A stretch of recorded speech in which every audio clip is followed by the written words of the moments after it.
pas mauvais, c'était très mauvais. Voilà, exactement. Alors, reprenons. T'as pas une gueule de porte-bonheur. Vous savez, les avis, c'est comme les trous du cul. Tout le monde en a un. Bienvenue tout le monde à After Eight épisode 16. After Eight, c'est le talk show qui déconstruit la pop culture. On y parle ciné, comics, jeux vidéo, séries, politique, enfin plein de trucs. Je suis Daniel Andreev, alias Camille Robotics sur internet, et cette semaine, on voulait un sujet de hate, mais un peu léger, un peu estival, et c'est pour ça que le Morandini Gate est arrivé à point nommé. Si vous saviez combien de temps ça fait que je rêve de prononcer ces mots. À mes côtés, live depuis Osef City, mon camarade Benjamin François, alias Quix.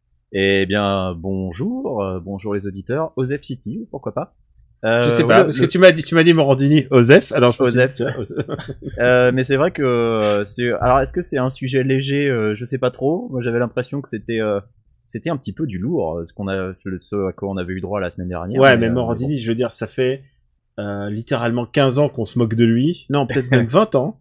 Et putain, c'est vrai que ça fait 20 ans. Hein. Et toutes ces années, on se dit mais il va tomber. Et là, c'est peut-être on touche un peu au but là. Ça y est. Alors, exceptionnellement, on commence notre émission avec cette rubrique où l'on raconte un peu ce qui nous est arrivé depuis le dernier épisode.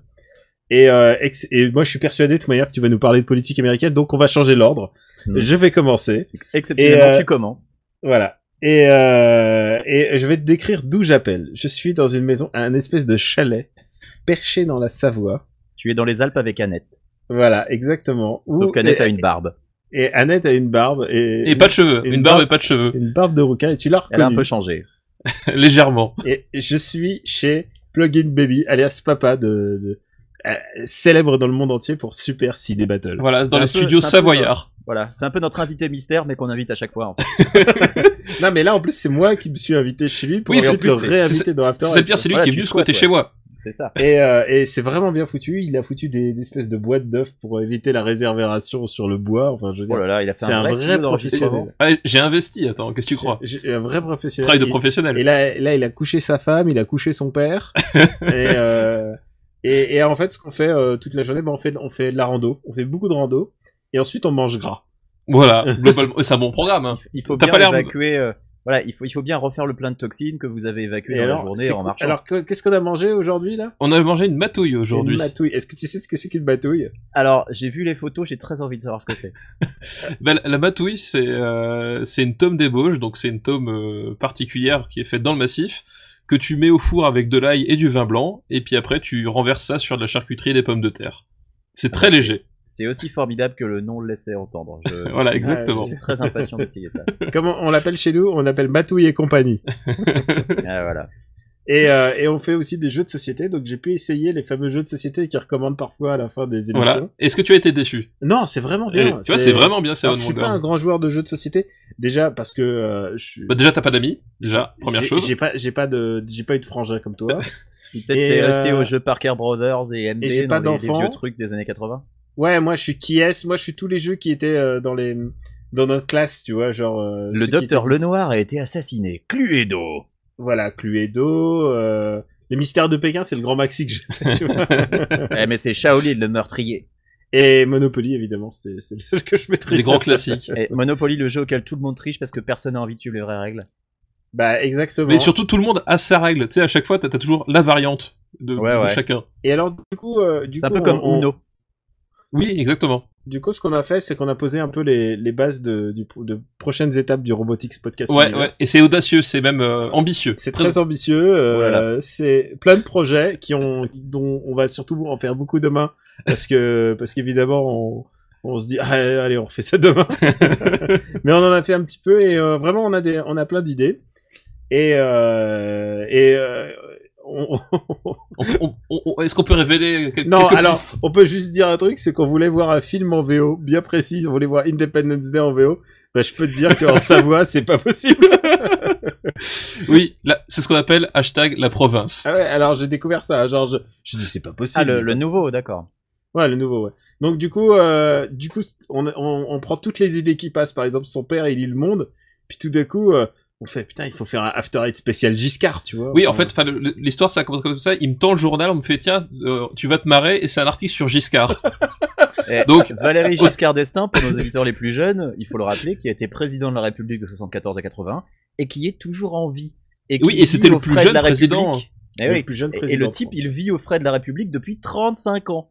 Depuis 35 attends, ans, il a il toujours vit aux un frais de la garde du République. corps, il a Il est toujours en- un chauffeur. Attends, il a exactement les droits que tout ancien président a le droit, c'est-à-dire des gardes du corps et tout ça. Mais en plus, il a le fait qu'il est retraité de la fonction publique, donc ça se cumule avec sa retraite.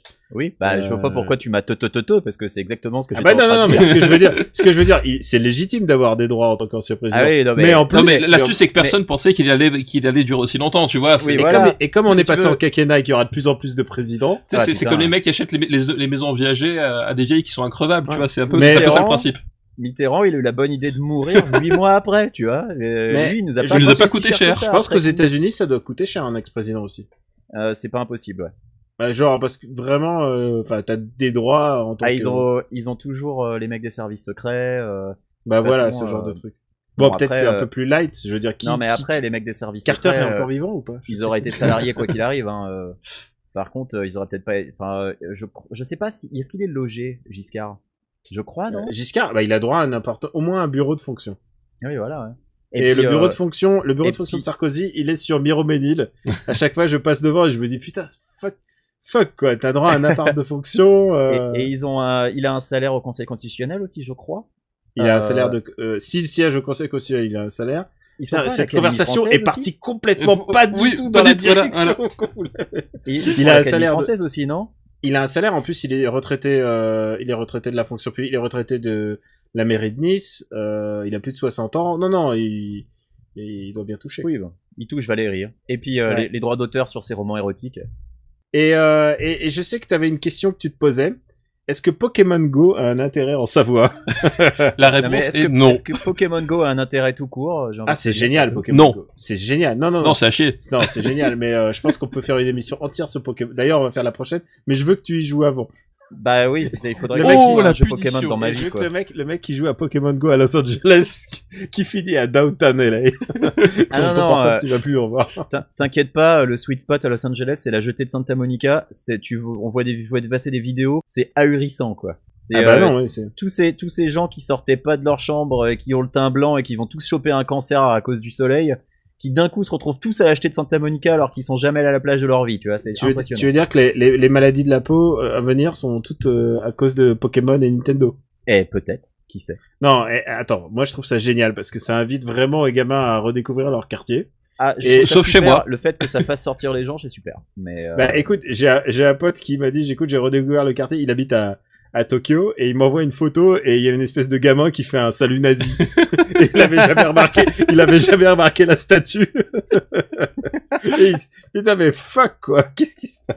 Et moi, alors si tu veux le Pokéstop, chez moi il fallait marcher 1 kilomètre quoi. J'ai compris ce que c'était les captures que m'envoyaient les gars en province, c'est que c'est vraiment un jeu de citadin quoi. Bah, Regarde, c'est bah oui. c'est un peu comme tous les phénomènes de Twitter d'une manière générale. Hein. C'est que tout Twitter s'emballe pour des trucs qui concernent en fait des gens qui vivent dans des villes de plus de 200 000 habitants. Sinon, le reste, t'es pas touché généralement. il y a Ah des bah, gens qui font des podcasts là-dessus. Hein.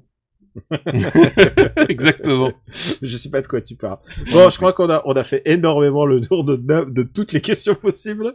Et Ah je bah pense attends, que, j'ai même pas encore parlé, moi.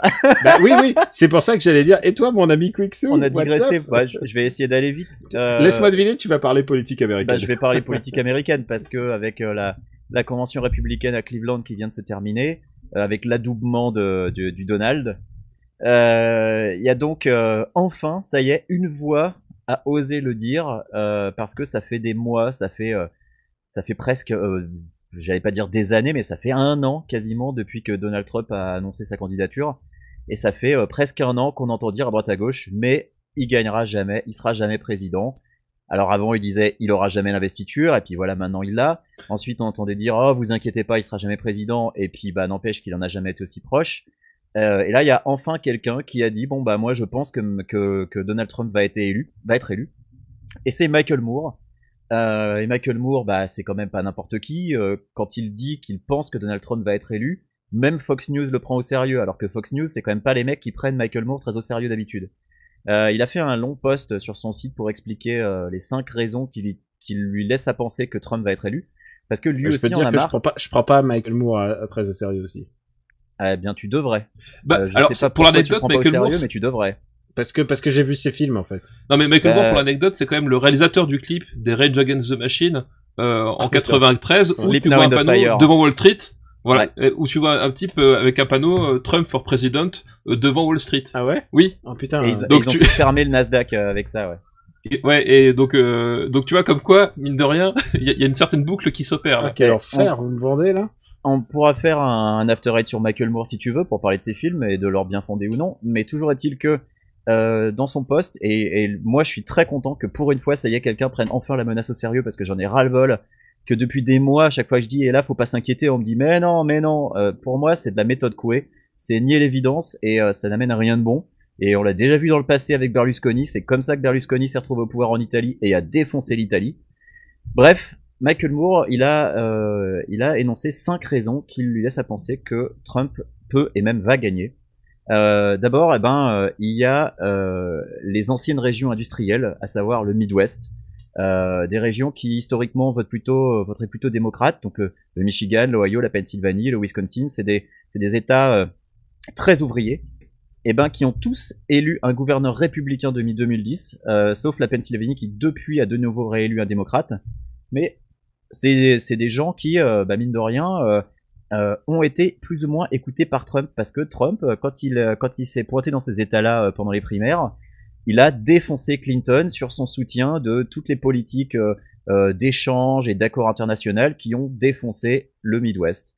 Et donc, il a fait des discours en disant que oui, je mettrai en place des taxes sur les voitures construites au Mexique, oui, j'interdirai à Apple de construire ses iPhones en Chine. Enfin bref, il a fait plein de promesses, la plupart intenables, mais qui, mine de rien, ont certainement résonné d'une certaine manière auprès des travailleurs de ces États-là. La deuxième raison, c'est l'homme blanc énervé. L'homme blanc énervé, c'est les MRA, c'est un bon paquet de Gamergaters, c'est les gens qui prennent très au sérieux les conneries de Milo Yiannopoulos. C'est des gens qui, mine de rien, se sentent en danger parce que le privilège de l'homme blanc aux États-Unis est menacé à cause de Beyoncé, à cause d'Hillary Clinton, à cause des féministes. Et Trump, il joue vachement là-dessus. Et il joue vraiment à fond dessus. Enfin, lui, c'est complètement. C'est vraiment son fonds de commerce principal, quoi. Complètement. Donc c'est un électorat qui lui est complètement acquis. C'est pas pour rien qu'il a eu le soutien du Ku Klux Klan, qu'il a le soutien de tous les néo-nazis qui traînent, parce que les droits des LGBT, toutes les politiques sociales et tout ça, évidemment, ça ne leur plaît pas beaucoup, et c'est quelque chose pour J'ai lequel peur Trump que Trump soit aussi pour le port des armes. Ah oui, non, mais On n'en est plus là. tu rigoles, mais Trump à une époque il était contre les armes. Oui, bien sûr, mais Le truc de c'est toute que manière, les élections américaines se gagnent surtout avec les grands thèmes de campagne, quoi. voilà, Donc, Trump il est-ce que tu change es un peu. pro-choice, pro-life, et c'est vraiment des choix sociaux, mais c'est jamais vraiment des choix économiques ou politiques, quoi. Le truc c'est que socialement il était plutôt liberal comme on dit ici, plutôt de gauche jusqu'à dernièrement quoi. Il était républicain et il cotisait au parti républicain, mais c'était surtout pour tout ce qui était l'économie. Sur les problématiques sociétales, il était plutôt côté démocrate. C'est la raison pour laquelle. Je crois qu'il Et avait les tenté Clinton d'ailleurs étaient, un truc du côté démocrate à une époque, un truc politique, il me semble, avant que personne ne le prenne au sérieux. Je sais plus, il y avait une histoire comme ça. non. Je suis pas persuadé parce qu'il est vraiment. Il est inscrit au Parti démocrate depuis super longtemps, au Parti républicain depuis super longtemps. Là, peut-être, mais je sais plus. J'avais lu un truc dessus, mais en diagonale, donc je me rappelle. Mais pas bien. il était ami. Enfin, il avait invité les Clinton à son mariage, si tu veux. C'est que voilà, il avait quand même des opinions assez libérales sur pas mal de choses. C'est un homme de pouvoir et c'est un homme de réseau, quoi. Et le troisième problème, puisqu'on parle des Clinton, le troisième point qui fait que Moore pense que Trump va gagner, c'est que Hillary Clinton, c'est peut-être un des pires candidats face à Donald Trump. C'est que Hillary Clinton, elle est détestée aux États-Unis. Et que le Parti démocrate a choisi possiblement la seule candidate possible qui ait des chances de perdre contre Trump. Et c'est triste à dire, mais Bernie Sanders, dans tous les sondages, il explose Trump lors de la General Election. Mais bon, ça reste des sondages, mais n'empêche que Hillary, c'est pas sûr. Il y a 70% des électeurs qui pensent qu'elle est malhonnête, on peut pas lui faire confiance. L'affaire des emails qui justement dernièrement a fait lieu, a donné lieu à une investigation du FBI, et ensuite le FBI a dit non, finalement on va pas prolonger. Ce qu'elle a fait c'est super grave, mais des on emails se dit que qu'elle a finalement, on va envoyés rien par faire. son compte perso au lieu de les envoyer avec son compte institutionnel. Voilà. c'est ça. Elle avait un serveur d'email perso qu'elle a utilisé pour envoyer ou forwarder des emails dans lesquels certains étaient secret défense et donc qui n'étaient pas aussi sécurisés que son compte pro, enfin son compte de Secretary of State. Et il y a eu ça, et il y a aussi là, tout récemment, il y a quelques heures, Wikileaks qui a balancé tout un paquet d'emails du Democratic National Committee qui montre que en fait le comité national démocrate a plus ou moins fait tout ce qui était possible pour défoncer la candidature Sanders, alors que la représentante du Democratic National Committee, Deborah Wasserman-Schultz, avait claironné partout que non, elle était neutre, qu'elle resterait neutre, et évidemment qu'elle l'était pas. Il fallait quand même pas s'attendre à ce que le Parti démocrate soutienne de la même manière la candidate officielle du Parti démocrate et un candidat indépendant. Mais évidemment, ça fait tâche. Est-ce que j'ai une très grosse dent contre WikiLeaks aussi. Non mais plus que Wikileaks, là, je sais c'est plus leur- sur quel, je comprends plus comment ils jouent, sur quel Mais- pied ils dansent, mais En fait, Mais- Wikileaks, là, Ouais. ils ont leaké des trucs qui sont à l'avantage du gouvernement russe, et c'est la deuxième fois qu'ils font ça en l'espace de très peu de temps. et je dois rappeler un truc, c'est que le 14 au soir, dès le 14 au soir, ils foutaient des vidéos de gens qui se sont fait écraser malheureusement à Nice, et c'est vraiment ignoble, et au nom de la liberté d'expression Au nom de la vérité de- de parole. et de dire bah oui, ça va influencer contre le Mais tu sais terrorisme. Ouais, mais non, il y a des Mais choses moi, que tu dois pas Wikileaks, faire. pour quoi. moi, ils sont en train de virer en nouveau réseau Voltaire. Tu sais, le réseau Voltaire, c'était Ouais. censé être l'information altermondialiste, et maintenant, Et c'est devenu finalement, un ils ont repère de faf. basculé comment dire, en facho, Bah oui, c'est les extrême, nouveaux- enfin tu vois c'est devenu le réseau de Ménard, quoi. Enfin, c'est devenu des faf. Et c'est c'est quand même. et puis surtout des conspirationnistes, quoi. C'est ça le. Ah, c'est ça le complètement, truc. c'est complètement des conspirationnistes. Donc voilà, donc ça, il y avait ça. Et il y a le fait que les électeurs de Sanders, alors la plupart vont voter pour Clinton parce que la plupart ne veut pas de Trump. Mais et Alors c'est ça, je quatrième veux pas y point. croire. Ça, je ne veux. Je sais ce que tu vas dire, mais je ne veux pas croire que des mecs qui votaient qui ont choisi Sanders vont voter pour Trump. Genre, Bah, si c'est tu me dis deux justement personnes pas ce sur que je 1000, vais dire. C'est justement pas ce que je vais dire. Non, le truc c'est que le vote Sanders, enfin les gens qui voulaient voter Sanders et qui vont voter Hillary Clinton, ils vont le faire sans enthousiasme. Et c'est ce qui s'appelle un vote déprimé entre guillemets. C'est-à-dire que l'électeur, il va pas essayer d'encourager les gens à aller voter avec lui, quoi. C'est le Il va vote y par aller parce dépit, que- ouais. C'est c'est un le peu vote ça, Ségolène c'est, Royal. C'est C'est le fine, Ségolène I guess, Royal, oui. quoi. Et donc c'est pas un vote qui va encourager les gens à le suivre. Alors que voilà, les électeurs de Sanders, c'est des mecs qui justement en voulaient. C'est pas un vote d'adhésion, comme on dit. C'est exactement ça. C'est un vote. Ça va être par défaut. le vote présidentiel 2017 en Ouais. France, hein, quel que soit le Exactement. candidat d'ailleurs. Et ça nous amène à notre cinquième point que Moore appelle l'effet Jesse Ventura. Alors on rappelle que Jesse Ventura, c'est Grand un acteur, ancien- grand acteur. grand acteur, ancien catcheur, qui était donc dans Running Man, qui est dans Super Et Ciné dans Battle, Predator. dans Predator, qui est dans Super Et- Ciné Battle. Super Ciné Battle. Voilà. Supercinébattle.fr. s'il vous plaît. Mais Jesse Ventura, tu sais que c'est peut-être mon perso préféré dans Running Man, mine de rien. Moi j'aime beaucoup son personnage. Running mais Man bon, très bref. mal classé chez nous. Donc, Oui. Ouais, Très- mais vous ça, êtes c'est pas très bas. gentil avec. Vous êtes pas gentil avec Starsky et je vous en voudrais toujours pour Over the Top. Mais bref. ouais, c'est là. L'effet de Jesse Ventura, c'est juste que les gens qui l'ont élu, faut rappeler donc qu'il a été élu gouverneur du Minnesota dans les années 90, alors que le type avait pas de programme et que tout le monde le prenait pour un clown. Les gens qui l'ont élu sont pas stupides, mais ils l'ont élu parce qu'ils pouvaient le faire. Et ils l'ont élu parce qu'ils voulaient juste mettre un coup de pied dans la fourmilière et foutre en l'air un système qui commençait à les saouler. Et il y a ce dégoût de la classe politique, il y a ce dégoût du système qui est bien visible aux États-Unis, et les succès de Trump et de Sanders le montrent. Il y a une espèce de dégoût de l'establishment. Et Oui, il y ça, a- eh bien, il y a une envie ça peut d'alternative. c'est en ça, fait, il y a c'est- une envie. Et il y en a plein, il y a vraiment énormément de gens qui vont dire, on est d'accord, Trump, il est horrible, mais mine de rien, je préfère voter pour lui que cautionner ce qui existe depuis des années. Et c'est quelque chose qu'on a Ça sera aussi quand même vu, une minorité de gens, quoi. j'espère aussi, mais c'est aussi ce qu'on a vu avec le Brexit. C'est aussi ce qu'on a vu avec les gens qui disent, oui, mais l'Europe, vous avez vu ce que c'est, vous avez vu cette Europe de corrompus et tout. Et le pire, c'est que derrière, t'as Barroso qui récupère un job à Goldman Sachs qui leur donne presque raison. Mais mine de rien, voilà, il y a un vrai dégoût de l'establishment et ben ça peut jouer. Donc j'ai fait beaucoup plus long que ce que j'aurais voulu. On en est à presque 20 minutes et on a juste fait les news. Mais bref, c'était les 5 points pour lesquels... Ce que je peux te dire, c'est que si jamais il y a un problème, mec, si jamais il y a un problème, la Savoie. La Savoie, tu peux te prendre une petite maison ici.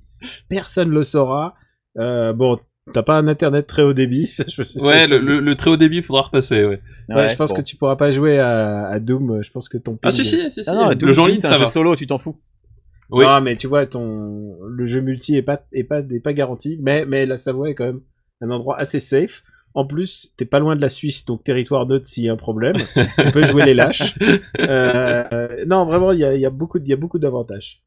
Et puis en plus, avec tout le fromage que tu manges, avec le cholestérol que ça va me faire, je mourrai jeune, donc j'aurai pas le temps de voir ce monde. Ouais, jeune et sans regret surtout, tu vois. Ouais, c'est ça le plus c'est bien. important. Bah écoute, Ouais. ça me paraît bien. Bon, bah, je pense qu'on peut passer à notre sujet du jour. Ah bah là, on va remercier papa parce que je sais pas ce qu'il nous reste sur Morandini parce que là. Mais bon, alors merci papa pour Papa, cette tu veux pas rester? Bah écoute, pas de soucis. Ah non, Morandini, moi pas plus que ça. Non, et surtout il y a sa femme qui l'appelle. Ah, il a pas Et six moi je épisodes des comprends ce que Faucons c'est à que aller voir. J'ai des choses à faire. Ok, d'accord. Tu sais, il y a le je vais dormir et il y a le je vais dormir. Je ne veux pas en savoir plus, merci. Tout Allez, Au revoir mon petit Quix. Allez, bisous. Non, c'est de ce côté qu'il faut regarder. Oye, esa papaya. Ça vous dirait un ice cream avec mon ami et moi? Casse-toi, sale gominé.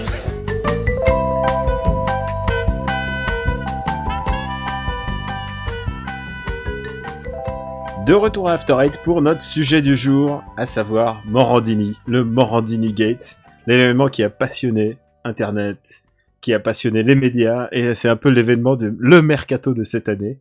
C'est juste après le recrutement, quand t'as ton nouveau poulain et que tu découvres qu'il est dopé ou qu'il a une affaire au cul.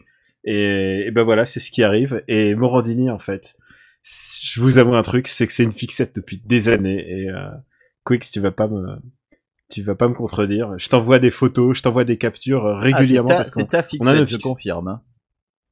En fait, ça fait des années que je suis je crois que je le déteste depuis le premier jour, en fait. C'est ça qui est T'as tes incroyable. petites obsessions. Ouais. Et voilà, je suis assez, et en plus, quand on hate quelqu'un, on se partage les meilleurs morceaux, quoi. Et lui, je crois que je le déteste depuis sa première émission. Est-ce que tu te souviens de Tout est possible? Alors, je me souviens de Tout est possible sur TF1, essentiellement parce que, en fait, les guignols se foutaient de sa gueule en parlant de ne zappez pas, dans un instant un reportage sur un nain hydrocéphale qui a un micro-pénis. Mais j'ai jamais regardé. Il y avait en fait, le nain sodomiseur de poney, le sida zoophile. Enfin, tu vois, c'est toujours des histoires atroces et en même temps, tu sais, c'est entre détectives et des trucs de genre les reptiliens. C'était les reptiliens des années 90, quoi. Et il y avait une invitée récurrente, c'était Lolo Ferrari. T'avais l'impression qu'elle était là toutes les semaines. Et alors Lolo Ferrari, pour nos jeunes auditeurs les plus jeunes, voilà, qui ne connaissent pas, c'était une alors elle était pas actrice de cul à la base, elle a fini par en faire après si je ne m'abuse, mais elle était connue comme étant la nana qui avait les plus gros seins, en tout cas en France, parce qu'elle avait subi je sais pas combien d'opérations de chirurgie mammaire. Et donc, elle se trimballait. Ouais, et puis le visage aussi, elle s'était gonflée. gonflée. Comme ça. Oui, elle s'était fait refaire de partout. Elle s'était gonflé le visage et tout, et à tel point où elle est devenue malade et dépressive, et je crois qu'elle est morte de médoc ou de quelque chose comme ça. C'est possible. Enfin, elle a fini dramatiquement. Ouais, ça a fini dramatiquement. Et je pense que, et j'ai toujours pensé que de toute manière, donner de l'audience et même une visibilité, micro ouvert à ces gens-là, sa visibilité, ça les légitimait enfin, tu vois, ils étaient confortés dans le fait qu'il fallait faire ça pour passer à la télé. Et c'était clairement une starlette qui avait besoin d'attention. Et Morandini, c'était ça, c'est un mec qui mettait en scène des starlettes, et le drame des vedettes, c'était toujours des histoires atroces. Ah bah, ils se nourrissaient du drame de leur vie, oui, clairement. Ah, c'était les folliculaires, comme disait Brassens. Et c'est allé de mal en pis, c'est-à-dire d'année en année, il revenait à chaque fois. Et enfin, je veux dire, aller de plus en plus loin, je pense. Ouais. Et alors sa défense, c'était de dire ah bah non, moi j'étais que présentateur, j'étais pas producteur. Je découvrais le chemin de fer de l'émission et et je le lisais, ce qui est l'excuse la plus débile. Je veux dire, c'est comme si je te disais, on va faire un sujet atroce, un sujet atroce sur After Eight, et tu disais, écoute, c'est dans le chemin de fer, je suis pas le producteur de l'émission, on va le faire. Enfin, genre, c'est à ce niveau-là d'hypocrisie, quoi. Ce mec avait une tête de Fauderche, déjà, en fait. C'est ça qui, dans toutes ces émissions, et c'est pour ça que les Guignols se moquaient de lui, mais pas que, hein, il y avait tout le monde, c'était vraiment les années poubelles de finalement, TF1. Je pense que c'est ce qui résume le mieux le personnage, c'est que c'est un énorme faux cul qui assume pas, et y a qu'à voir avec la dernière affaire, on est exactement dans ce cas de figure. On va évidemment y revenir par la suite, mais c'est le gars qui se décharge toujours de toute responsabilité en disant que c'est pas lui, quoi. Il a su se moderniser à un moment clé, il a fait un blog autour de lui-même, c'est jean-marc-morandini.com. C'est-à-dire qu'il a eu cette grosse traversée du désert quand même. Il a eu cette parce que après son émission sur TF1, faut quand même le dire. Une traversée du désert quand t'as fait de la télé en général, c'est de faire de la radio, hein, tu sais. C'est exactement ça. Mais il y a eu plusieurs années où il était nulle part, où il faisait plus rien du tout parce que personne voulait de lui, parce que voilà, il avait quand même, c'était quand même un pestiféré. Le type, il se traînait une image de marque catastrophique, et il est revenu via la radio et via cette émission People, alors sur Europe, je crois. Qui lui a permis plus ou moins. Il était sur RMC, je crois. Ouais, c'est possible. Il a fait d'autres petites radios avant d'arriver sur Europe. Et ensuite, il a lancé son site internet, et ça, c'était un gros coup parce que le site internet, ça lui donnait une espèce de force de frappe. D'abord parce qu'il a beaucoup d'audience, et parce que le matin, il traitait un sujet à la radio, il l'utilisait dans son blog pour dire regardez ce que j'ai dit à la radio. Et le soir même, il avait son émission, une émission sur Énergie 12, enfin, tu vois. Il y a une intelligence quelque part dans l'utilisation. Et du coup, c'était la même info l'info était servie 3 fois. C'est tu l'avais à la radio, ensuite tu l'avais sur son site internet, et ensuite tu l'avais à la télé, les réactions. Et si tu pouvais encore avoir une news derrière, il y a un truc qui est toujours sûr, c'est que c'était écrit vraiment, pas par lui, par des stagiaires. C'est écrit par des stagiaires, même pas payés ou payés au lance-pierre. Et oui, clairement, tu te rends bien compte que c'était toujours déplorable. Il y avait beaucoup de plagiat. Et au moment où il a commencé à mettre de la vidéo, c'est le moment où là il a commencé à reprendre des vidéos ailleurs au dépit de toute loi du copyright en rajoutant son logo Morandini en bas. Et ces vidéos, c'est vraiment le créateur de vidéos en autoplay, quoi. Tu cliques sur une news et puis tu as quand même la news derrière, et par exemple tu as quand même la vidéo qui se déclenche derrière, et je pensais à ça parce que il y avait ce qui s'est passé à Nice, et dès que tu cliquais sur une news, et t'avais la même vidéo qui l'a pompé quelque part, des gens en panique et qui te le mettaient tout fier, genre regardez était devenu un peu le mot-clé de toutes ces news, puisqu'à la fin de toutes ces news, il disait regardez, et c'était toujours des trucs méga sordides, et il te disait regardez le tsunami, regardez le machin, et c'était toujours sordide. Les news regardez, ça donne un côté vraiment voyeuriste dégueulasse, parce que il te met un titre qui est un titre clickbait, hein, avec quelques mots-clés qui ressortent un peu aléatoirement, mais où tu te rends compte, c'est un titre façon Nouveau Détective, et à la fin, regardez, comme un peu pour te rendre complice, genre tu te sens un peu sale, tu vois, il y a un côté vraiment malsain.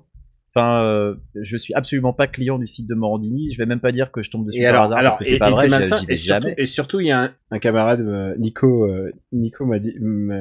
Pratt, m'a convaincu de mettre l'application Morandini, parce que c'était sans doute les pushs les plus sordides qui existent. Toi, tu fais un peu un travail d'archiviste sur lui-même. Oui, et voilà. C'est vrai que depuis des années, je prends des captures, j'ai des trucs géniaux où il fait des news sur lui-même, et c'est toujours des news et où il s'auto-congratule. Les news, par exemple, où il dit le grand direct de Morandini poursuit sa progression, plus de 1,800 000 auditeurs, tu vois. Il est toujours très très fier de ses propres trucs. C'est toujours très positif, les sujets qui parlent de lui sur son site, ça c'est sûr. Et il casse, et ce qui est génial, c'est qu'il casse les autres, et à chaque fois en disant, enfin tu vois, c'est devenu son espèce de force de frappe, quoi, en fait. Son site internet est devenu son espèce d'outil publicitaire de lui-même, et qu'il réutilisait à la fin dans son émission sur l'air de comment s'appelait son émission, c'était Morandini, hashtag Morandini, Télé People Buzz, Télé People et Buzz, tu vois, genre. Il y a pas eu une émission que tu peux faire avec une émission comme ça? Morandini point d'exclamation, un truc comme ça? Enfin, il y avait Morandini point d'exclamation. Son nom est devenu une marque de toute façon. Ouais, et à chaque fois, c'était, comme on disait, c'était toujours positif. Mais et parfois, il s'en servait pour régler ses comptes, quoi, avec Hanouna, avec tous les autres animateurs. C'était et c'est vraiment genre c'est ça qui rend encore le truc un peu plus dégueulasse. C'est vraiment que c'est pas assumé. Et alors bon, il faut que je sois complètement complet là-dessus. C'est que j'ai un ami qui a travaillé avec ce mec. Et je me suis rendu compte de comment ça marchait, c'est-à-dire qu'il a toujours des boys, littéralement, il avait toujours des petits jeunes autour de lui, et qui étaient toujours un peu moins talentueux, et il servait de faire valoir. Alors on peut dire ça de Ruquier, mais en fait Ruquier, au contraire, il a une tendance à essayer de prendre les gens qui apporteraient le plus, et sans les abaisser, et Morandini a une tendance plutôt à abaisser les autres, et à abaisser ses petits boys à lui. Et ça se voit, il avait tout et jamais ces chroniqueurs ne font de carrière derrière, ou alors ils en font, mais tu vois, ils sont obligés de tuer le père, quoi. Ils rentrent littéralement en conflit avec lui, et ça se voit dans la dernière affaire, puisque tu vois que c'est des anciens copains, ou c'est des anciens gens qui se connaissaient, et tu sens qu'il y a une espèce de jalousie entre eux, et ce mec, autant m'horrifie que me fascine, quoi. Est-ce que tu veux qu'on fasse un résumé de la dernière affaire pour entrer dans le sujet? J'ai retrouvé une headline que j'adore. Il marque alors écoute, ça j'adore parce que les titres sont genre toujours positifs pour Morandini et toujours mauvais pour les autres. Et sondage. Alors ce qui est génial, c'est que parfois je lis même pas les news, les titres me suffisent. Sondage, les Français, et ça c'est le titre, les Français trouvent Cyril Hanouna bon animateur, à la mode, mais agaçant, avec la grosse tête, et pas sincère. Et je te jure que c'est le titre de la news. Et genre, putain, mais... Ou alors, putain, mais j'en ai retrouvé parce que j'ai regardé mes archives quand il met Fast and Furious, la vidéo de l'accident mortel de l'acteur Paul Walker diffusée sur le site TMZ. Regardez. Et ça, tu vois, c'est des news qui vraiment étaient sur son site, quoi. Et mais le côté regardez cette vidéo dégueulasse où vous voyez 5 gens mourir, regardez, t'es là genre. Et ça c'est un classique, c'est un classique, ouais. Et parfois quand c'est vraiment trop atroce, évidemment il l'aimait pas, mais bien entendu dès qu'il fait un acte de journalisme ou un peu de tu vois, de contrôle, il ne manque pas de le souligner. Et je tiens à dire avant qu'on repasse à l'affaire du jour, c'est qu'il y a Morandini Santé, mec. Est-ce que t'as déjà vu Morandini Santé? J'ai vu Morandini Santé via des tweets de personnes qui en riaient. Un big up. Parce qu'il y a des CDLM. Et à chaque fois, c'est des sujets genre illustrés sans doute par des trucs qu'il a chopés sur des sites internet de cul, quoi. C'est pas possible. Des photos homo-érotiques, on peut le dire. Ouais, des photos homo-érotiques et genre qui n'ont rien à voir avec le truc, avec le schmilblick. Et les sujets parfois, les sujets santé, je vous le dis, c'est pourquoi de plus en plus d'hommes hétérosexuels se rasent le sexe. Ils témoignent. Je te jure que j'ai vu ça. C'est Morandini Santé. Sida, un magazine autrichien imprimé avec du sang de personnes atteintes de VIH. Tu vois, c'est des news comme ça, quoi, le truc santé. Ouais, c'est le monde Morandini. Bon, et puis passons. Ouais, moi, ça, genre, je sais même pas quoi redire de ces trucs-là. Enfin, c'est mais moi, du fond du caniveau, quoi. Et alors, j'étais tellement fasciné que je lisais les directs matins. Où le direct matin, il avait une tribune, et la tribune, et je te dis, à tel point, je les scannais au bout d'un moment, et la tribune, c'était toujours pour dire du positif sur lui-même ou sur ses amis, hein, tu vois, Bolloré, ses employeurs, en général, il était toujours... Mais, de toute façon, ces émissions, c'était sur Direct 8, époque Bolloré. Ouais, il dira jamais de mal de son... C'était vraiment un calculateur de ce point de vue-là. Ouais. Et l'omniprésence d'un mec aussi mauvais me fascinait, en fait. Et le fait qu'il y ait des gens qui aiment ça au premier degré, et tu le vois, faut lire un jour son forum, les réponses dans ses news, c'est je veux pas... Il a une armée de gens qui le défendent et qui sont fans de lui. Et puis de toute façon, toutes les voix critiques sont immédiatement modérées et supprimées. Tous les commentaires on peut qui le vont pas dans dire, le bon les sens gens qui sont fans de lui, la même personne qui travaille avec Morandini m'a dit qu'il n'y avait pas que Catherine comme alias pour Morandini, mais il y avait aussi Patricia et Udo, et à chaque fois c'est des faux comptes de Morandini où qu'il utilise lui-même pour se dire du genre oh comme vous êtes beau Jean-Marc ou oh franchement les dernières émissions elles étaient trop bien. Et tu vois il utilise des faux comptes pour se branler quoi. Enfin, c'est de l'ultra narcissisme. Ouais, c'est très narcissique. Bon, et parlons un peu de la dernière émission, les dernières affaire. Alors, est-ce que tu as vu quand même l'objet du crime quand même? Les communiqués de presse? Non, pas le communiqué de presse, la série en question. Alors, j'ai vu le dernier épisode qui restait sur Dailymotion, c'est l'épisode 2, je crois. Et je comprends déjà, d'ailleurs, pourquoi c'est parti comme ça. Il faut redonner le contexte. Donc, le contexte, c'est qu'il y a eu une enquête qui a été publiée dans les Inrocks, qui parle des conditions de casting et de tournage de cette web-série, une web-série qui s'appelle Les Faucons, qui est produite par une boîte de prod de Morandini, et donc des castings qui étaient menés apparemment par email par une certaine Catherine, qui, selon a priori tous les dires, serait Morandini lui-même, et qui demandait aux jeunes acteurs, donc pour la plupart des jeunes hommes inexpérimentés et à qui on promettait que ça allait être un tremplin pour leur carrière, il leur demandait de tourner dans cette web-série qui parle d'une équipe de foot amateur, et leur demandait de repousser les limites de ce qui s'est fait dans le domaine, en gros globalement de tourner beaucoup de scènes où ils sont tout nus, ou même des scènes de masturbation, et c'est allé jusqu'à demander à un des acteurs de faire une fellation à Jean-Marc Morandini himself. Et aussi de demander, alors c'est toujours dans l'article des Inrocks, c'est demander à l'un des mecs de ramener son frère et de faire une masturbation, et son frère qui est mineur, et de se masturber pour Jean-Marc Morandini, pour lui envoyer une vidéo de ça, quoi. Mais j'avais oublié ça. Oh là là. Enfin, pour Jean-Marc Morandini, pour la fameuse Catherine, mais donc ça, provisoire, l'alias provisoire de Jean-Marc Morandini. Ça, ce sont les révélations du premier article des Inrocks. Il y en a eu un deuxième suite au communiqué presse, mais celui-là, je l'ai pas lu, donc je ne sais pas si toi, t'as eu la chance de le lire, le deuxième article. Non, j'ai lu, et ça, à chaque fois, ça amène un peu plus de détails sur différents aspects, différents aspects de l'affaire. Évidemment, Morandini nie tout en blanc. Enfin, il a pas nié le fait qu'il ait demandé quoi que ce soit. Il a dit que ça relève de sa vie privée. Et il a aussi dit que tous les acteurs avaient signé des contrats, étaient d'accord pour le faire, qu'il n'y avait rien eu de fait en douce, en fait, que c'était avec leur consentement à tous. Alors, peut-être que ça a été fait avec leur consentement, mais par contre, ça ne relève pas du tout de sa vie privée. Ah non. Parce que si tu fais un casting là-dessus, non, pas du tout. C'est pas du tout comme ça que ça marche, quoi. Et donc j'ai vu un épisode, tu l'as vu aussi je pense, l'épisode 2. L'épisode 2, et j'étais très fier, je crois que j'ai été le premier à le trouver, genre vraiment, le truc, la recherche sordide, et je crois que t'es le premier à le retrouver, j'étais fait, ok, c'est bon, on va pouvoir s'amuser. Parce que, effectivement, c'est catastrophique. Truc amusant, immédiatement après la sortie de l'article, tous les articles parlant des faucons sur le site de Morandini ont tous disparu. Bah ils ont tous été purgés, quoi. Ça a été supprimé illico presto. Alors on pouvait en retrouver quelques-uns dans le cache Google. En tout cas, on pouvait retrouver les titres. Donc évidemment, il avait fait abondamment de l'autopromo pour sa web-série sur son site. Tout a disparu suite à l'article des Inrocks. Donc voilà, il restait un épisode sur Dailymotion. Je ne sais pas s'il y a encore. C'est une version moins de 12 parce que la web-série existe en version moins de 12 et moins de 16.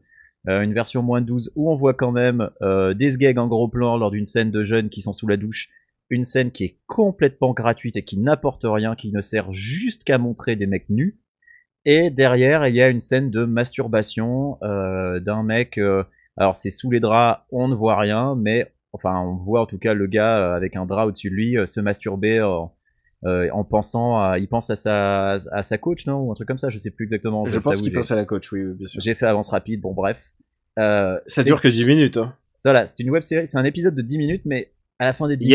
il y a une version hot qui était pour payante.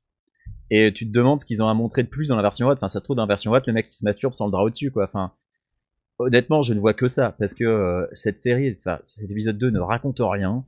T'arrives à la fin de l'épisode, t'es là genre, ouais, bon, c'était nul. C'est une œuvre, entre guillemets, que Morandini a comparé à cinéma d'art et essai à l'inconnu du lac, enfin tu vois, le mec essaie de dans sa fameuse conférence de presse, quoi. Et alors donc voilà, parlons de la conférence de presse, parce que ça c'était quand même un énorme moment. C'est-à-dire que pour se défendre, Jean-Marc, je vais l'appeler Jean-Marc, a fait une conférence de presse qui a duré 15 minutes, complètement surréaliste, où il commence par se défendre, d'abord en disant oui, les acteurs savaient ce qu'ils faisaient, Ces attaques. Ah oui, il parle aussi de l'article des Arocs. Ces attaques sont dégueulasses, me salissent, Oui, mon honneur. en disant que les Arocs est un bras armé d'un autre groupe qui vise à le descendre et qui a Et et là, Pigasse. Il voilà, vise c'est Pigasse et voilà. C'est là où ça devient phénoménal, c'est quand il commence à lâcher des noms. Mm. Et là, Jean-Marc, il lâche Mathieu Pigasse, il lâche Marc-Olivier Fogiel, et c'est qui le troisième, Mathieu Delormeau? Mathieu Delormeau, mais il a aussi Chris Bieber qui est un sosie de. Ah oui, alors Chris Bieber, ça sort de nulle part, acteur Alors Chris porno. Bieber, c'est un acteur porno qui ressemble à Justin Bieber et qui avait fait à qui Morandini avait fait des avances. C'est ce qu'il veut. Et à un moment, il cite un tweet du gars où ça parle d'Éjac, et tu te dis, mais qu'est-ce que je viens d'entendre? Enfin, moi, c'était le moment, enfin, c'était déjà surréaliste, mais le moment où il lit le tweet du gars, où ça parle d'Éjac, là, c'est le moment où mon cerveau a dit stop. C'est le moment où je me suis dit, c'est pas possible. C'est pas possible, je suis en train de regarder un truc fake. C'est pas possible que le gars soit sérieusement en train de lire ça. Mais non, c'était véridique. Bah, je sais pas, tu veux peut-être parler un peu plus en détail de la conférence de presse, mais c'était vraiment. Bah, écoute, le truc, c'est que bah, c'est une technique que certains qualifieraient de Sarkozy, c'est-à-dire si tu t'attaques à un point, si on t'attaque sur un point, tu réponds sur un autre point, et c'est une bonne stratégie en fait en termes de défense. C'est bah écoute, moi on m'attaque sur ces points. D'ailleurs, il y a pas de procès encore, il avait pas de procès en cours, mais lui il fait par contre des procès à toute berzingue, dans tout azimut, à tous les mecs cités, en leur disant je vous colle un procès pour diffamation. Ouais. Mais il a clairement dit qu'il allait attaquer tous ces gens-là en diffamation. Et du coup, en diffamation, ça va prendre des années cette histoire, puisque si chacun se contre-attaque et tu peux t'imaginer que c'est une histoire sans fin hein, pour noyer le poisson, alors que techniquement, Morandini n'avait qu'un seul truc à se reprocher. En fait, c'est vraiment il y a la manière de qualifier l'emploi des acteurs. Ça, tu peux pas. Le droit français, en termes de droit, tu peux pas déconner avec ça. La tentative de détournement de mineurs. Et il y a la tentative de détournement de mineurs et savoir qui est l'identité de la vraie Catherine. Évidemment, personne va se dénoncer à la place de Morandini, ou si c'est bien Morandini, mais enfin, il y a peu de doute là-dessus. Mais ouais, il y a assez peu de chefs d'accusation, mais lui rajoute énormément de. Bah, ça va durer des plombes, quoi. Ouais, c'est la course à l'échalote pour noyer le poisson, comme tu dis. Et en disant, et tu sens que c'est une bataille d'ego entre Fogiel et Morandini. Fogiel, je pense pas qu'il avait attendu tout ça. Et la question, la seule question qui importe maintenant, c'est est-ce qu'on va enfin se déboulonner? Est-ce qu'on va enfin le voir disparaître? Est-ce que il va enfin disparaître de la télé, de la radio? À l'heure actuelle, où est-ce qu'on en est? Parce que j'ai pas trop suivi. Est-ce qu'il s'est fait virer d'Europe 1? Europe 1, il semblerait que ça soit très compromis. Mais tu sais quoi, la radio, à la rigueur, on s'en fout, je veux dire. Ce qui compte vraiment, c'est sa capacité de nuisance sur son site internet, en fait. Ouais, mais ça, tu pourras pas lui retirer. Bah ouais, voilà, c'est ça le truc, c'est que tant qu'il a des stagiaires pour faire avancer sa propre cause, quoi, et puis il y a la télé, et la télé quand même, c'est très important pour ces mecs-là, parce que à partir du moment où ils sont à la télé, il y a un vrai désir d'y rester, et c'est vraiment un rapport d'ego. Hein. J'ai déjà vu ça. Ouais. J'ai déjà vu des gens qui touchent à la télé, tout d'un coup ils touchaient plus le sol, quoi. C'est vraiment. Mais quand tu passes sur Artir. Il devait commencer une émission sur iTélé malgré de grosses réticences du côté iTélé justement. Qu'est-ce qu'il en est? Est-ce que alors il y avait des réticences d'actualité ou pas? Il y avait des réticences avant cette histoire, et maintenant après cette histoire, c'est vraiment compliqué. Je veux bien croire qu'il est le soutien de Bolloré, mais à ce niveau-là, genre waouh, tes histoires son histoire de série est indéfendable, quoi. Genre évidemment, évidemment, mais tu es juste fautif de tout. Cette série est atroce. Voilà, c'est le truc, c'est qu'elle est vraiment. Le truc, elle ne devrait pas être. Elle ne devrait pas être. Ouais. Et le truc, c'est qu'on a vu des films nuls et des séries nulles, mais ça, c'est sans doute un des trucs les plus nuls possibles et imaginables, et on en a vu qu'un seul épisode sur les 4. Ouais, mais la série en elle-même, c'est pas un délit, si tu veux. Le truc, c'est que voilà, on a beaucoup d'allégations, mais de délits constitués ou de trucs prouvés contre lui, on en a pas. Donc quelque part, si Bolloré veut le défendre, il peut dire attends, présomption d'innocence, quoi. et encore, il faut tracer les mails et tout, il faudrait tracer les mails et ce genre de choses, quoi.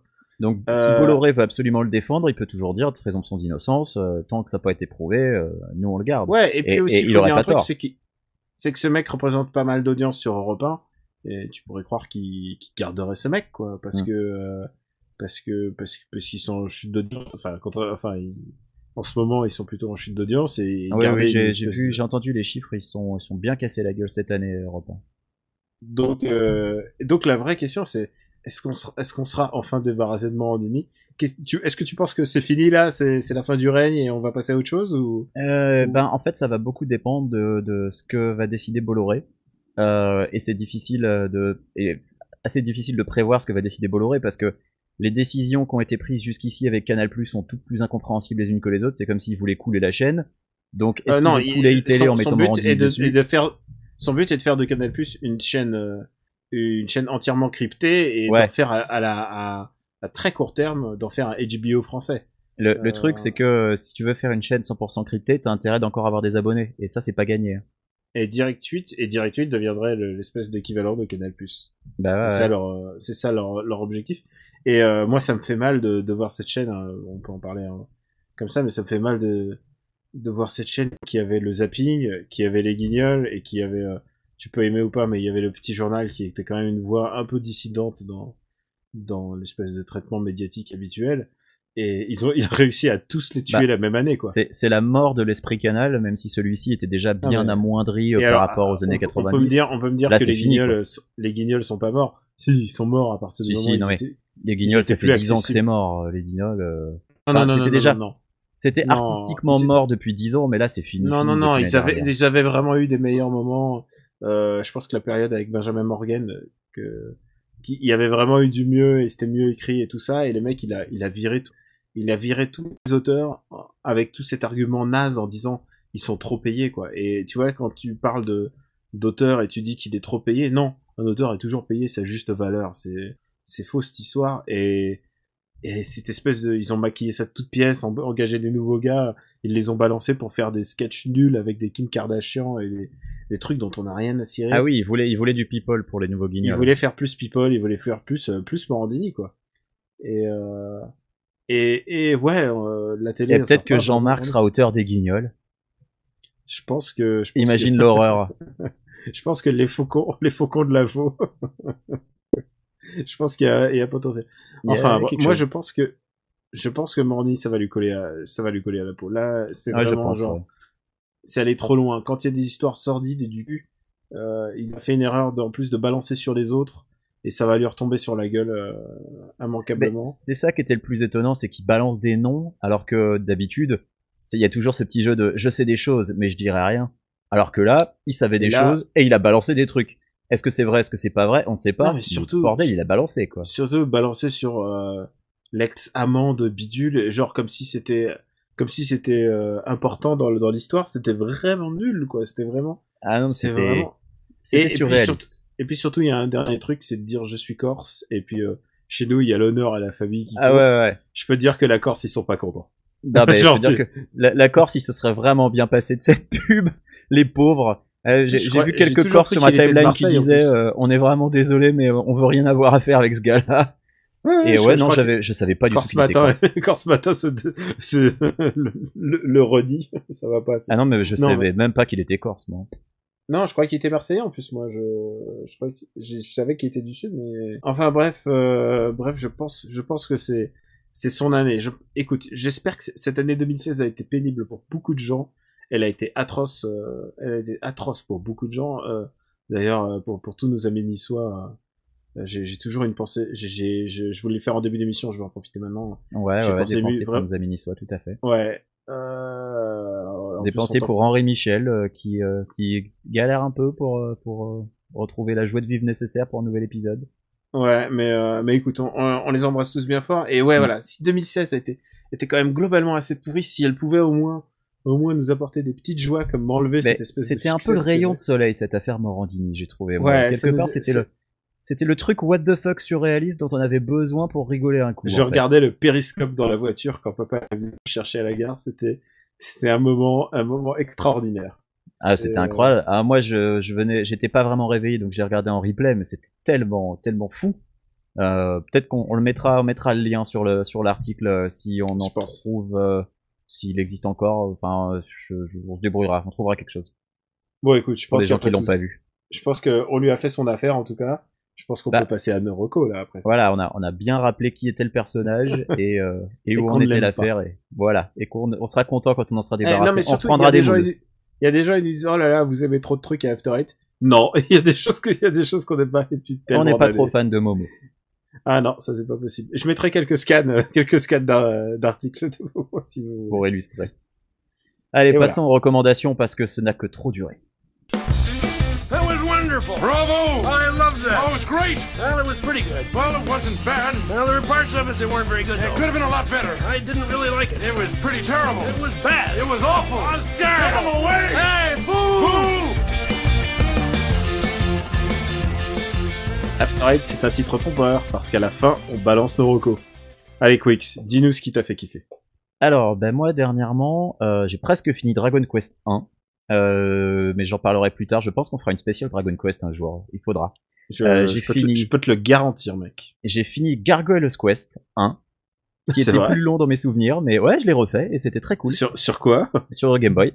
Et j'ai fini Shadow of Mordor sur PC, qui me semble être un jeu. Alors, je sais pas si c'est PS4 et One, c'est peut-être sur PS3 et 3.6, que le jeu a déjà 2 ans. Bon, je ne sais pas, mais en tout cas, je l'ai fini sur Steam. Et j'ai vachement aimé, alors que je suis pas du tout un fan hardcore de Tolkien. Je veux dire, j'ai vu les 3 films du Seigneur des Anneaux comme presque tout le monde. J'ai pas vu les 3 films du Hobbit parce que ça avait l'air affreux. Et puis parce que je suis pas un ultra du truc. Enfin, j'ai lu les bouquins quand j'étais môme et je les ai jamais relus depuis. Je n'ai jamais ressenti le besoin. Donc le jeu m'attirait pas forcément plus que ça. Et puis c'est en voyant un copain y jouer que je me suis dit en fait ça a l'air pas mal. Et lors des soldes de Steam, je l'ai chopé à pas cher en version Game of the Year avec tous les DLC. Et c'est vachement bien, parce que Shadow of Mordor, c'est donc un jeu qui reprend pour l'essentiel le gameplay des jeux Batman Arkham. Donc c'est une sorte de jeu un peu open world, dans un univers qui est, bon, c'est pas un énorme open world, c'est quand même un terrain de jeu qui est un peu limité, mais tu peux te balader un peu partout. Alors t'as des tours comme dans les jeux Ubisoft, mais il y en a pas des masses, donc ça va. T'as des espèces de missions où il faut faire avancer la trame principale, puis t'as des quêtes secondaires. Et il y a un système de combat qui, pour le coup, est vraiment inspiré par Batman Arkham. Alors, il y a des gens qui diront ouais, c'est vachement limité. En gros, t'appuies sur un bouton et tu fais ton esquive et c'est fini. C'est pas complètement faux, mais il y a quelques petits ajouts qui sont sympathiques. Il y a un système de combo qui est bien foutu. Il y a le système de hiérarchie chez les orques qui est vraiment sympathique. C'est-à-dire que t'as les orques de base, les soldats, les péons, ceux que tu marattes très facilement. Et puis il y a les chefs qui sont un peu plus forts. Et il y a une espèce de vrai combat entre ces chefs eux-mêmes pour gravir les échelons jusqu'à devenir War Chief, donc les chefs de guerre qui eux sont vraiment très très forts. Et eux, ils ont quelques points faibles qui sont différents en fait. Il y en a certains, tu peux pas les attaquer en furtif. T'en as d'autres, tu peux pas leur tirer dessus à l'arc, ça leur fait rien. T'en as d'autres, t'es obligé d'utiliser ce qu'ils appellent un combat de finisher. C'est un coup que tu peux sortir qu'au bout d'un certain nombre de combos, comme dans Batman. Bref, ça ajoute un petit quelque chose, et cette espèce de lutte intestine entre les orques, c'est un peu sous-exploité, c'est dommage. Et puis sur la fin, on peut les contrôler, on peut les mind control, donc on peut avoir son armée d'orques, et ça devient complètement pété. Donc il y a ce sentiment de surpuissance sur la fin qui est vraiment bien foutu. Le jeu est très agréable. Quand il est en solde, il est pas trop cher. C'est 20 heures de bien utilisé et de vraiment très chouette. Et le jeu est très beau. Il y a un pack de texture HD, en tout cas sur Steam, qui est sorti. Moi, je recommande. C'était une très bonne surprise, alors que j'en attendais rien du tout. Et on peut rappeler, Warner s'est fait récemment gauler et a eu une amende pour avoir payé des youtubeurs pour dire du bien de ce jeu dans des publicités déguisées. Et c'est d'autant plus stupide que le jeu est très bon et qu'il avait vraiment pas besoin de ça, quoi. Tu me confirmes que t'as rien touché, toi? Ah, moi j'ai rien touché du tout, j'ai payé le jeu, donc non, je suis à 100% indépendant dans l'affaire et j'ai vraiment bien aimé. Et c'est d'autant plus dommage que le jeu se tape, voilà, il y a cette espèce d'histoire qui lui donne mauvaise réputation alors que le jeu il est vraiment chouette. Voilà, c'était Marocco. À toi. Eh ben écoute, moi, je suis dans ma période Batman évidemment, mais en même temps, est-ce que ma vie n'est pas toujours en période Batman? Bah, oui. Et je profite des vacances pour lire et relire des trucs. Et je suis sur ce point de finir un bouquin assez intéressant qui s'appelle The Cape Crusade de Glenn Weldon, qui parle de Batman et de la montée en puissance de la culture nerd. Et en fait, il remet l'histoire de Batman et son évolution à travers les âges par rapport à justement cette montée en puissance du fandom, le moment où les fans ont commencé à pouvoir dicter et réagir sur le personnage, à quel moment les gens se sont appropriés Batman en se disant ah ça c'est mon Batman, et sur les moments importants du changement du personnage, quand Neil Adams est arrivé, quand Frank Miller est arrivé, quand Nolan est arrivé, il y a eu des moments Quand Zack Snyder est arrivé. Quand Zack Snyder est arrivé. Quelle horreur. Bref, il y a beaucoup, c'est très intéressant. C'est pas juste une histoire linéaire du personnage, c'est ça qui rend le bouquin vraiment intéressant. C'est assez recommandé si vous aimez Batman. Et puis puisque un jour faudra faire une spéciale Batman, hein, tout simplement. Et on en fera une, c'est dans les cartons. Et j'en profite pour recommander un podcast, puisqu'il n'y a pas de raison, faut pas que vous les écoutiez que le Robotics Podcast Universe. Il faut écouter plein de podcasts. Eh ben, écoute, moi, c'est ce que je fais, j'en recommande souvent. Dans The Nerdist, que j'ai déjà mentionné, il y a un podcast d'au moins 1h30, de Paul Dini, qui est un des coproducteurs et auteur de la série Batman The Animated Series, donc la série dessin animé que vous avez tous vu. Et j'en avais parlé. France 3. Et j'en avais parlé parce qu'il a écrit un comics qui s'appelle A True Batman Story, il y a pas longtemps, qui parle de sa propre agression, par des mecs dans la rue, et qui l'a laissé meurtri et scarifié, et il avait le crâne fêlé, enfin vraiment des trucs assez atroces. Et de la manière dont il a mis énormément de temps à s'en remettre, et dans la manière qu'il a eu d'utiliser Batman pour s'en remettre. Et c'est vraiment passionnant, c'est vraiment touchant, parce qu'il raconte l'histoire d'un auteur de dessin animé qui est finalement pas si heureux dans la vie, et qui redécouvre un peu le bonheur au fur et à mesure. C'est donc le comic, je l'avais déjà recommandé. Et dans le podcast, Paul Dini il revient aussi sur sa jeunesse, sur la manière dont il a participé à des dessins animés cultes, Transformers, Tiny Toons, enfin il a participé à énormément de dessins animés de notre enfance, quoi. Et c'est vraiment un grand artiste, c'est vraiment un mec très très malin. C'est lui qui a écrit Arkham, qui a écrit les 2 premiers jeux Arkham. Il a pas écrit tout à fait. Il a pas écrit le dernier. Et d'ailleurs, quand ils lui disent alors, c'est pas vous l'idée que Batman se out à la fin, il a fait non, ça c'est pas moi. Et parce que la fin du dernier, c'est Arkham Knight, c'est vraiment compliqué pour dire le peu. Pour dire.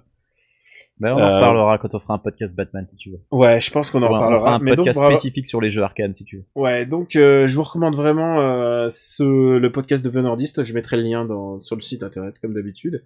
Et je voulais juste dire un mot parce c'est le deuxième Comic-Con que je ne fais pas d'affilée, parce que d'habitude oui, c'est en ce moment le Comic-Con de San Diego. C'est en ce moment même, et il y a les trailers des films qui viennent d'être diffusés. Suicide Squad, auquel je ne crois absolument pas. Là, il est atroce. Et à chaque fois, ça a l'air de plus en plus atroce, et j'ai de gros problèmes avec le personnage de Harley Quinn, et ça s'intensifie à chaque fois. Il y a eu le trailer de Wonder Woman, et visuellement, ça n'a pas l'air aussi nul que le contexte, parce que le contexte m'ennuie un petit peu. Ils ont changé ils sont passés de la Seconde Guerre mondiale à la Première Guerre mondiale. Et là où elle avait totalement une légitimité à porter ses couleurs et à être Wonder Woman, en Première Guerre mondiale, c'est beaucoup plus compliqué de légitimer ça, parce que c'est une guerre de tranchées, c'est une guerre assez sale, alors qu'il y a la Seconde Guerre mondiale, et c'est plutôt une guerre de grandes batailles. C'est une guerre où les Américains sont arrivés au tout dernier moment, alors que les Alliés commençaient déjà à gagner. Oui, ouais, alors c'est plus dur de légitimer ça. Et du coup, oui, alors que et dans le monde Marvel et dans le monde DC, il y a eu la Justice Society, il y a eu The Invaders, il y a eu des équipes de super-héros qui ont suivi la Seconde Guerre mondiale. Mais sur la Première Guerre mondiale, c'est comme un Assassin's Creed qui te balance une intro interminable et à la fin tu incarnes un Indien et ça a plus rien à voir avec ce que tu incarnais au début. Ça me rappelle Assassin's Creed 3 en fait. Voilà, Wonder Woman me rappelle Assassin's Creed 3. Moi, je sais pas ce qui a justifié ce changement de la Seconde Guerre mondiale. Alors moi j'en vois un très. Et je très me demande facile. si c'est parce qu'ils ont pas envie de montrer des nazis en fait. Alors oui, parce que il y a la Seconde Guerre mondiale. Déjà, c'est le contexte de Captain America et Captain America a déjà eu du mal avec ça, puisque tu peux pas faire de jouets et de produits dérivés avec des croix gammées aux États-Unis, c'est plus possible. Et le but, c'est quand même de vendre des toys, quoi. Et donc, du coup, si t'as de l'imagerie nazie, c'est plus possible. Aujourd'hui, c'est plus possible, c'est R-rated. Donc c'est pour ça. Enfin, à part Zack Snyder qui a fait de son Batman un nazi, on le rappelle. Ouais, enfin, un proto-nazi très... Et puis, il y a le trailer et le teaser de Justice League, dont, bizarrement, mais pas antipathique, mais en même temps, c'est toujours la même chose. C'est un riche bonhomme qui arrive chez quelqu'un et qui lui dit écoute, je sais qui t'es, maintenant tu vas rejoindre mon équipe. Et c'est exactement la même chose qui s'est passé à Civil War, et c'est ça qui m'a dérangé le plus dans Civil War. Avec Tony Stark et Spider-Man. C'est Tony Stark qui fait qui utilise de son influence pour récupérer les faveurs d'un môme, et je trouve que et qui va essayer de pécho c'est très Morandini, si tu veux. Mais qui va essayer de pécho sa tante surtout. C'est ça le pire. Non, mais je déteste Civil War pour cette manière d'introduire Spider-Man. Ça m'ennuie beaucoup à chaque fois que j'y pense. Et en même temps, j'aimerais bien que ça soit réussi, mais en même temps, c'est Zack Snyder, j'attends plus rien, et j'ai lu les articles des mecs qui sont allés sur On-Set pendant une journée parce qu'ils sont en train d'essayer de faire un mea culpa pour Batman v Superman en disant bon, c'est vrai, on a déconné et le studio essaye de faire gaffe et tout, mais je crois plus aux mecs qui écrivent ces histoires. Moi, je crois aux auteurs de BD parce qu'ils font attention, mais les mecs de films, tous ces mecs-là, j'y crois plus beaucoup. Alors, j'ai deux trucs là-dessus. D'abord, je crois que ça va vraiment être intéressant de voir les résultats de Suicide Squad au box-office. Parce que si Suicide Squad se rétame, je sais pas, enfin, j'imagine que Warner ne va pas arrêter le projet de DC Cinematic Universe, mais je me demande si ça va pas induire des changements profonds dans la manière dont vont être faits les films suivants. Moi perso, Cyborg et Aquaman, j'en ai rien à taper. Donc s'ils font des films spécifiques sur ces deux-là, je peux te dire un truc, c'est qu'Aquaman, ça va être la valeur gag, puisque c'est exactement les vannes, c'est il mange des poissons, il sait parler aux poissons, mais il mange des poissons, et ça va être ce genre de blague. Et puis à un moment, ils vont montrer que Aquaman, en fait, il est méga brutal parce qu'il va faire un tsunami sur les méchants. Je le vois ça d'ici, quoi. Ouais. Et deuxième chose. Mais le truc avec Suicide Squad, si tu me permets, c'est que le problème de ce film, il a changé plusieurs fois du tout au tout. Ils sont passés du très dark au très drôle, et maintenant ils passent carrément au super méga lol. Et tu sens qu'ils savent plus trop sur quel pied danser dans la production du film. De toute manière, je pense que c'est la panique à bord du Titanic, je pense, hein, parce que les premiers teasers c'était vraiment un côté super sombre avec un Joker maboule mais torturé. Et d'ailleurs, paraît que Jared Leto a complètement pété les plombs pendant le tournage, donc. C'est un artiste. Ouais, il s'investit complètement. Ouais, voilà. Le deuxième point sur lequel je voulais revenir, c'est l'espèce de mini scandale qui a eu lieu au Comic-Con à propos de l'adaptation en dessin animé de The Killing Joke. Moi, j'étais déjà pas fan des films du DC Universe. J'ai détesté leur Year One, j'ai détesté leur Dark Knight Returns, j'ai trouvé ça vraiment catastrophique. Il y en a Superman All-Star, il en loupé. Ouais, le Flashpoint était pourri et incompréhensible si tu lisais pas les comics. Alors le Son of Batman était pas trop mal. Je sais plus comment il s'appelait exactement. Je sais pas si c'était Son of Batman, mais il était quand même pas génial non plus. Ces trucs n'existent pas en général. Mais globalement, le DC Animated Universe, on va de déception en déception. Et là, pour le film animé Killing Joke, ils font coucher Batman et Batgirl ensemble. Enfin, je veux dire, Bruce Wayne couche avec Barbara Gordon, qui est quand même normalement plus ou moins sa fille spirituelle, quoi. Et le fait que Brian Azzarello, qui est quand même un auteur de comics, se prenne la tête avec un type dans le public est quand même symptomatique qu'il y a un problème chez DC, quoi. Enfin, tout ce qui est DC film ou DC animation, je sais pas où ils vont, mais ils font n'importe quoi. Tu veux que je te dise, moi, le problème de Killing Joke, c'est déjà, on aura l'occasion d'en reparler quand on fera un vrai numéro Batman, mais c'est que je déteste Killing Joke, en fait. Je trouve que c'est, d'abord, je déteste Killing Joke, c'est une des BD c'est quelque chose qui a fait beaucoup de mal à Batman, c'est quelque chose qui a fait assez de mal à la pop culture, et l'adapter aujourd'hui en dessin animé, c'est le pire moment possible à mon avis, et surtout de la manière dont c'est fait en ce moment, c'est proprement scandaleux. Faut pas oublier que c'est quand même un dessin, c'est quand même une histoire avec Batgirl qui se fait abuser, c'est une héroïne qui se fait paralyser. Voilà. Et là, il y a toute une couche de sexualité qui a été rajoutée dessus. C'est une œuvre qu'Alan Moore rejette. Il dit que c'est son pire. Mais ça rabaisse encore plus Batgirl en fait, parce qu'elle était déjà girlfriend dans le frigo, mais là ça devient encore. Enfin, elle était déjà héroïne dans le frigo, là elle devient girlfriend dans le frigo, quoi. Moi je déteste Killing Joke parce que ça nous a pris Batgirl. Alors c'est vrai que j'aime bien Oracle, mais c'est autre chose. Mais ça nous a pris Batgirl pendant des années, et la manière dont ils le font, c'est une mauvaise idée. On voit une scène où Batman baise celle qui est un peu sa fille adoptive, enfin sa protégée, quoi. Et ah oui, non mais il baise vraiment. C'est débectable. Je sais pas comment ils ont pu se dire que ça va ajouter de la profondeur au perso. Non, c'est atroce. Et putain, c'est nos anti-recos. Ça fait mal au cœur, mais ça fait mal au cœur quand tu vois les gens qui bossent dessus, quoi. Bah ouais, en plus il y a Bruce Timm dessus. Ouais.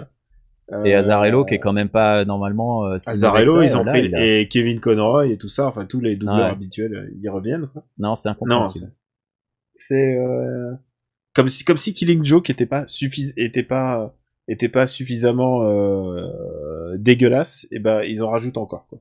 Moi, je déteste pas autant Killing Joke que toi, mais je reconnais que c'est pas un excellent comics. C'est pas un excellent Moore non plus. Mais je pense que tu sais quoi, on en parle, mais prochain épisode, un des prochains épisodes Batman. Écoute, voilà, on va se lâcher.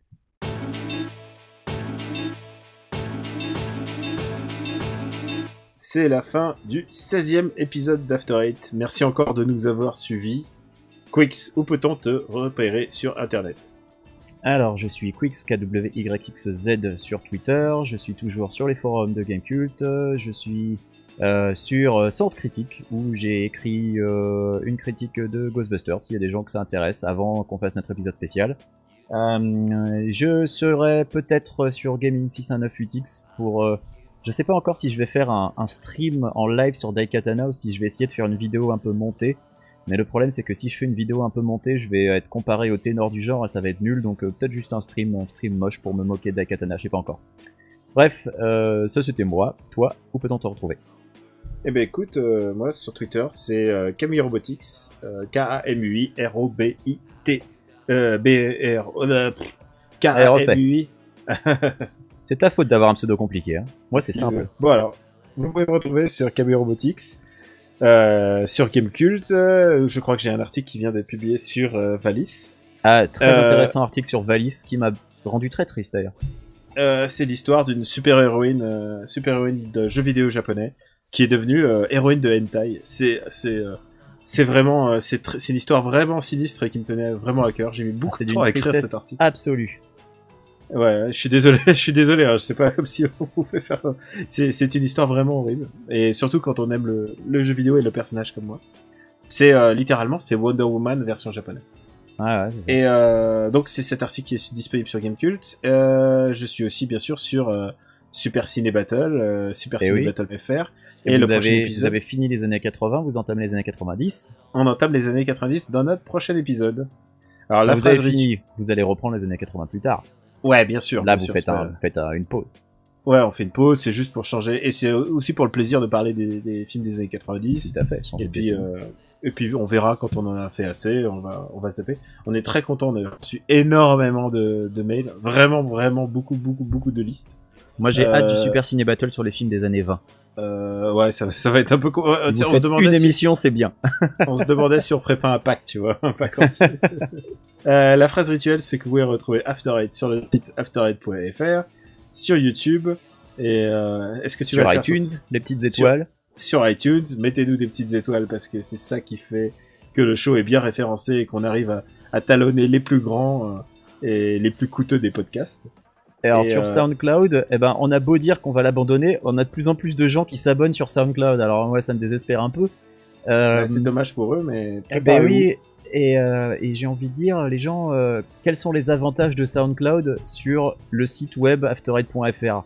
Si c'est un problème de Ouais, je crois blocage que parce c'est que tout- iTunes est bloqué ou je crois YouTube que est plein de bloqué. gens on dit on s'en fout quoi. Ouais, mais Et beaucoup de gens ont dit on s'en fout, mais il y Super a Ciné de plus en Battle, plus je le mets d'abonnés plus, dessus. hein. Je le mets plus maintenant. Ouais, j'ai remarqué, ouais. Donc je vais continuer à mettre les épisodes sur SoundCloud avec du retard, mais si vous nous écoutez sur SoundCloud, dites-moi pourquoi, que j'essaie de comprendre et j'essaierai de trouver une solution alternative si c'est possible. Mais vraiment SoundCloud. Mais voilà, notre site internet c'est le mieux pour nous retrouver after8.fr. Ouais, si puis, YouTube est bloqué chez vous, allez sur after8.fr. Voilà. Si Et puis, after8.fr est bloqué chez vous, changez de métier. C'était con. Ah bah, Xiu, moi j'ai la question que je dis, c'est pas possible. Enfin, Bon, on bref. vous dit à bientôt pour notre prochain épisode. J'espère tourner depuis mon bureau et pas depuis la Savoie. Bah, j'espère que tu vas survivre avec tout le fromage que tu ingères. Écoute, j'espère. Je pars demain, donc Tu je fais une regagne petite prise de sang en rentrant, non, pour le cholestérol? Ah ouais. Putain, c'est vraiment pas bon. Tu vas faire exploser. Non tous mais les- tous les on a jeux. beaucoup marché. On a fait quelques sommets. On est monté à 2200 mètres et tout. Quand même.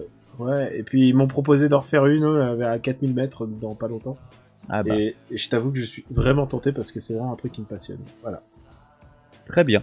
Bon, sur ces bonnes paroles, on vous dit à bientôt pour notre prochain épisode. Voilà. On vous embrasse très fort. On Faites pense de à la vous. marche.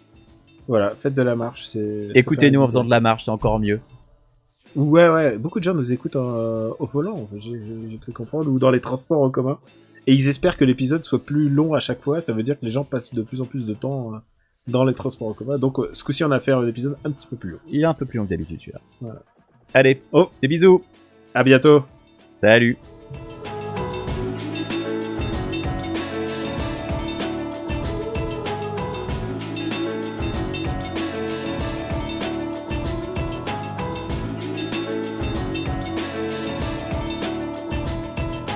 Tell me,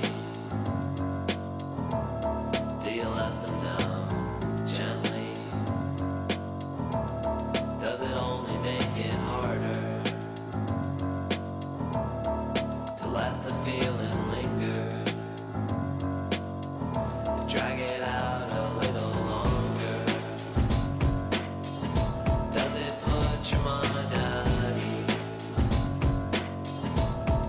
But you're the one who brought them here. You're the one who has to take them when you leave. And how long will it take before you start to hate yourself and go straight to the arms of someone else? And I'll just wait till those arms belong to me. And I'm not saying that you love me. I'm not saying anything.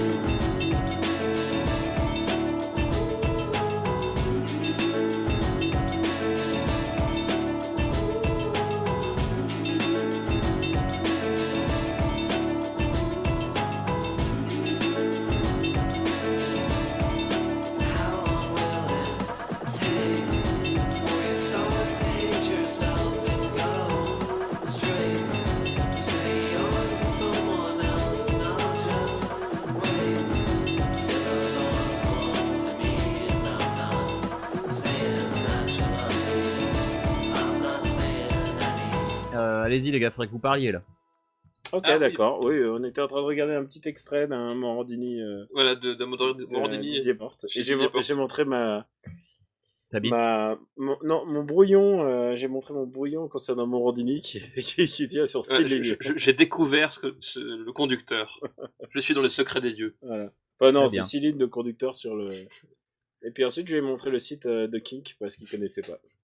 Ah bah, c'est Enfin, il jamais disait tard ne pour pas se connaître. cultiver. Oui, c'est ça, la culture n'attend pas le poids des années. Voilà, Exactement. C'est bon, Donc vous t'as ce qu'il faut êtes devant le micro comme si vous Ah, là, faisiez on est l'émission, là exactement à la position d'enregistrement. Exactement. D'accord. Non, pas avec le micro, Alors, s'il te plaît. Vous êtes un peu loin. Est-ce que vous pouvez vous rapprocher un petit peu du micro? D'accord, on peut Oui. être comme ça. Mais là, on est très très proche. On est très proche, ça devient bizarre. Allez-y, alors embrassez-vous maintenant. Allez. En fait, c'est ce qu'il fait. C'est notre Morandini à nous, c'est lui. C'est moi. Alors, est-ce que vous êtes prêts à vous mettre tout nu, à aller très C'est loin, les mecs? Il faut être à l'aise avec la nudité, les enfants, Est-ce que vous dans êtes After prêts Eight. à dépasser les limites du podcast audio? Oui. Oui, j'ai tellement envie de gloire et de succès. Et de sucer. Ça tombe Oui, bien, de succès, parce que- t'es sûr que t'as succès. Ouais, Il tu faut quand vas même- sucer, il faut tu quand vas même- sucer, y a pas de Il problème. faut quand même sucer Morandini. C'est une star de la télé et de la radio. Tu sais, il y a quand même un code qui parle de lui à la troisième personne, quoi. C'est Bah ça oui. qui est génial. Tu te rends compte que ça. là, j'ai du matériau, mais en or pour la fin de l'épisode. Je sais pas, tu verras si tu fais ce que tu veux. Oh bah oui. Comme Jean-Marc, je fais ce que je veux.